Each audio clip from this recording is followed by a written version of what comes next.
Pak Sugeng, terkait dengan program makan bergizi gratis yang dicanangkan oleh Presiden Prabowo Subianto, ini sejauh ini sampai dengan saat ini begitu, ini seperti apa? Apalagi kalau kita membahas mengenai serapan terhadap perunggasan, seperti misalnya ayam yang kalau kita lihat memang oversupply, lalu juga telur yang oversupply. Tanggapan Anda Pak, jika dikaitkan dengan MBG?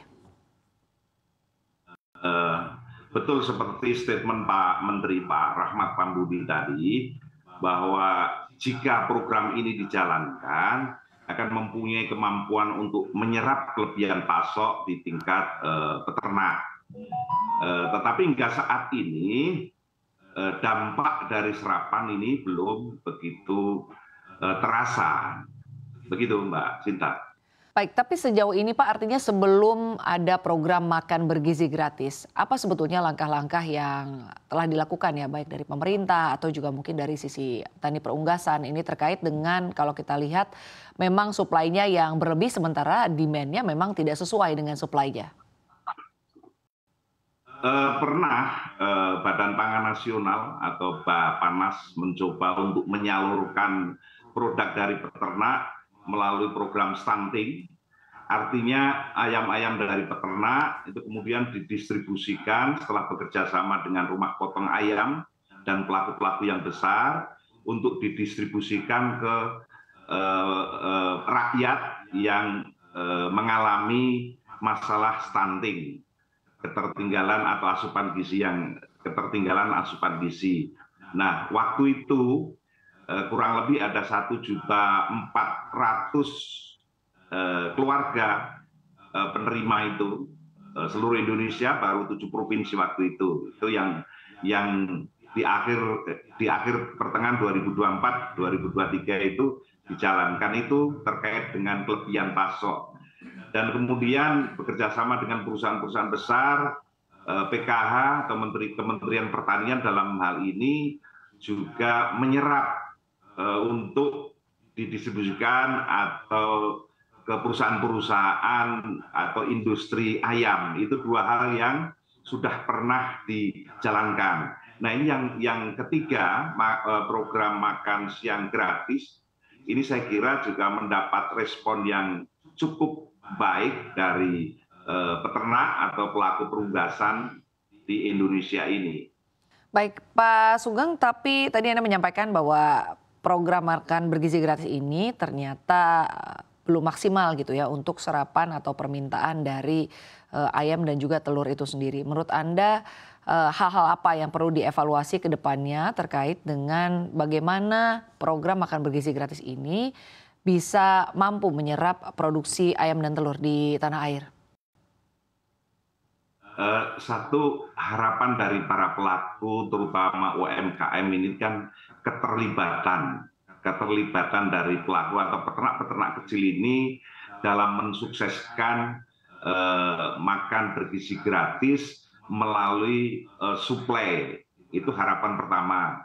Karena memang dampak langsungnya akan sangat dirasakan terkait dengan demand atau serapan itu.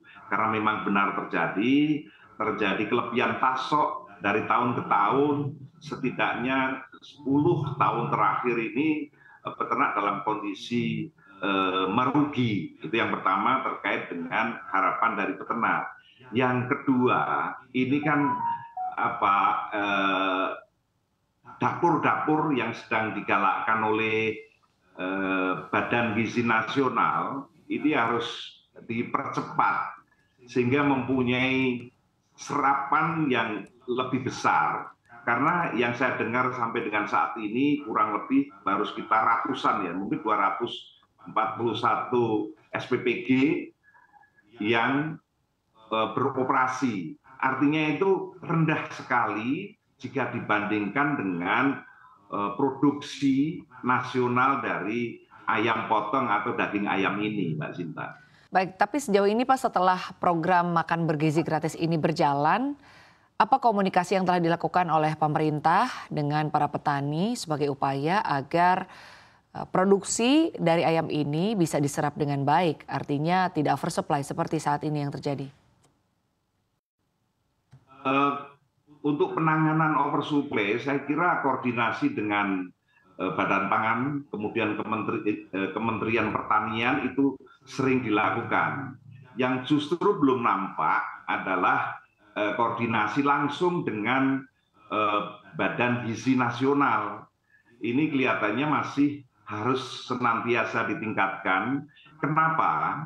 Karena memang berdasarkan pengalaman-pengalaman selama ini, kita bekerja sama dengan Badan Pangan Nasional misalnya, atau Kementerian Pertanian, kami senantiasa dilibatkan dalam menangani oversupply ini. Dan senafas dengan itu saya kira Badan Gizi Nasional juga harus melakukan hal yang sama. Tetapi sampai sejauh ini secara langsung koordinasi itu belum terjadi.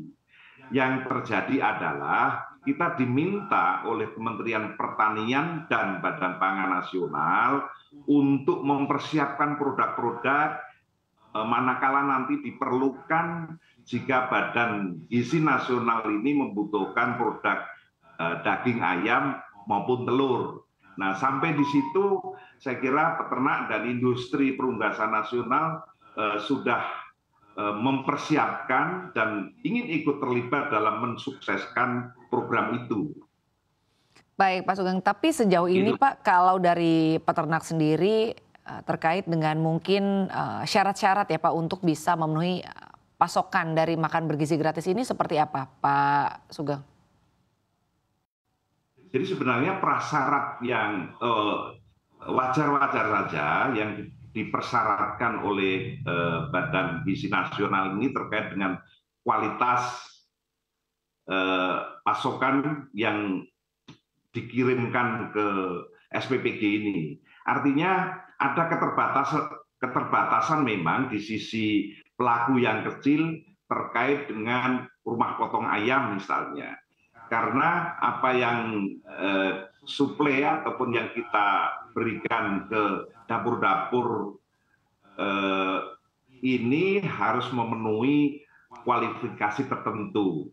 Nah, pengalaman selama ini peternak ataupun kelompok peternak dan koperasi sudah pernah melakukan itu dengan cara bekerja sama dengan rumah potong ayam untuk tindak lanjut agar ayam-ayam ini layak untuk suplai karena standarnya memenuhi syarat.